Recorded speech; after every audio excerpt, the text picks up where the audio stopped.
नमस्कार, आप देख रहे हैं वीके न्यूज। मैं हूं दिवाकर विक्रम सिंह। 3 राज्यों में मुख्यमंत्री बन गए हैं, फैसला लेना शुरू भी कर दिया है। जितने निवर्तमान मुख्यमंत्री हैं उनके काम तय किए जाने की तैयारी भी कर दी गई है। जी हां, ये बड़ी खबर हम आपको दे रहे हैं, और वो भी उस स्थिति में कि जब कांग्रेस में मंथन इस बात पर चल रहा है कि उस राज्य का जहां पर कांग्रेस हारी है वहां की कमान कौन संभाले। भारतीय जनता पार्टी तैयारी इस बात पर कर रही है कि मार्च से अप्रैल के बीच में जब चुनाव की घोषणा की जाए उसके पहले संगठन के स्तर पर जो समितियां बननी हैं उसमें कौन कौन होगा।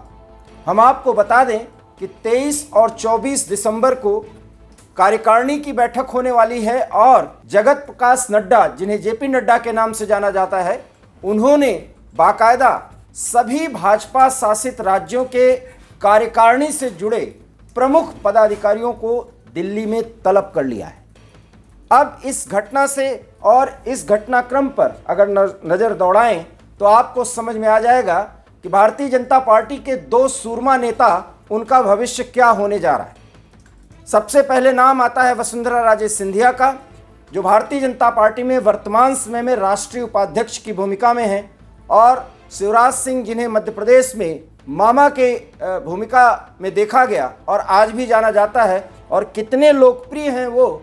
आज भी जब मुख्यमंत्री की शपथ हुई उसके बाद जब वो अपने वाहन से निकल रहे थे तो जनता ने माफ़ करिएगा, मध्य प्रदेश की बहनों ने मामा को घेर लिया, लेकिन मामा ने उसके पहले प्रेस कॉन्फ्रेंस कर ये बता दिया कि 18 साल तक भारतीय जनता पार्टी ने उन्हें जो कुछ भी दिया है उसका लौटाने का वक्त आ गया है।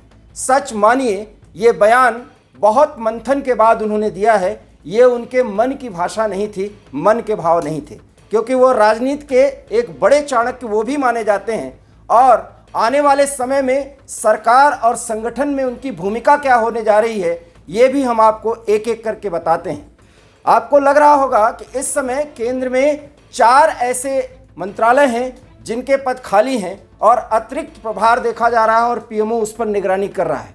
और सबसे बड़ा मंत्रालय है कृषि मंत्रालय, जबकि किसानों के मुद्दे पर अक्सर प्रधानमंत्री नरेंद्र मोदी अपनी नीतियों का गुणगान करते हैं, बखान करते हैं या कोई ऐलान करते हैं, जब तक उस पर स्थायी तौर पर कोई कृषि मंत्री चुनाव के पहले नहीं नियुक्त कर दिया जाता या उसको शपथ नहीं दिला दी जाती, विपक्ष एक बड़ा मुद्दा बना सकता है। और ऐसे ही जल शक्ति मंत्रालय का काम भी बहुत महत्वपूर्ण है, जिस पर किसी मंत्री को बिठाना है। अब सवाल यह है कि क्या वसुंधरा राजे सिंधिया और शिवराज सिंह चौहान दोनों को मंत्री बना दिया जाएगा या संगठन में भेजा जाएगा। सूत्रों से मिल रही जानकारी के मुताबिक वसुंधरा राजे सिंधिया को फिलहाल संगठन में भेजा जाएगा, लेकिन शिवराज सिंह के साथ एक बड़ा काम और बड़ा पक्ष ये बताया जा रहा है, क्योंकि अभी तक वो मध्य प्रदेश में सरकार की भूमिका में रहे हैं, सीएम की भूमिका में रहे हैं, और उन्होंने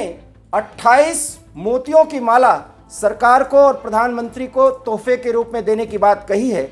इसलिए संगठन को भी उनकी ज़रूरत है, और कृषि मंत्री के पद पर रहते हुए भी उनकी एक बड़ी भूमिका हो सकती है आने वाले 4 महीनों में। इसलिए शिवराज सिंह चौहान के लिए मंत्रालय के साथ संगठन से जोड़ने का काम हो सकता है, और शायद यही वो भरपाई होगी जो शिवराज सिंह चौहान भावपूर्ण भाषा में अपनी बात को प्रेस कॉन्फ्रेंस के दौरान कहते पाए गए। कुल मिलाकर के वसुंधरा राजे सिंधिया को संगठन में भेजने की बात आ रही है, और शिवराज सिंह चौहान को कृषि मंत्री बनाए जाते हुए संगठन और खास करके मध्य प्रदेश और छत्तीसगढ़ में चुनाव का संचालन और संचालक की भूमिका में शिवराज सिंह चौहान को रखे जाने की खबर है।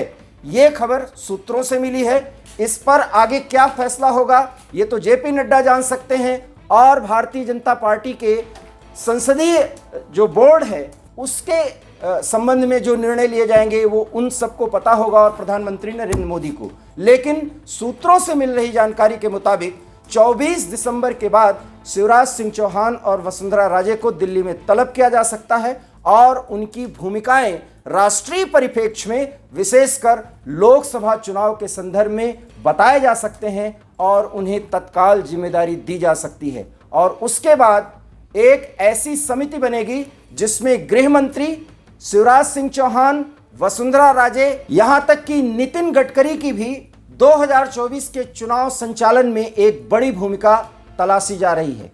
ये वरिष्ठ नेता वो होंगे जिसके दम पर प्रधानमंत्री नरेंद्र मोदी 2024 के विजन को बाकायदा चुनावी रैलियों की शुरुआत करेंगे और वहीं से लोकसभा में 400 सीटों के जीतने का संकल्प भारतीय जनता पार्टी पब्लिक में उठाएगी और प्रधानमंत्री इसका ऐलान करेंगे। इसलिए आने वाले 24 दिसंबर के बाद कुछ बड़े घटनाक्रम संगठन के स्तर पर और केंद्र में मंत्री के स्तर पर देखने को मिल सकती है। सूत्रों से ये जानकारी मिली है। इस जानकारी पर आप क्या अपनी राय रखते हैं, अपनी प्रतिक्रिया दीजिए। देखते रहिए वीके न्यूज़। हमें जो भी इस संदर्भ में जानकारी मिलेगी वो हम आपसे जरूर साझा करेंगे। फिलहाल मुझे दीजिए इजाजत। नमस्कार। वीके न्यूज़, राष्ट्र के नाम।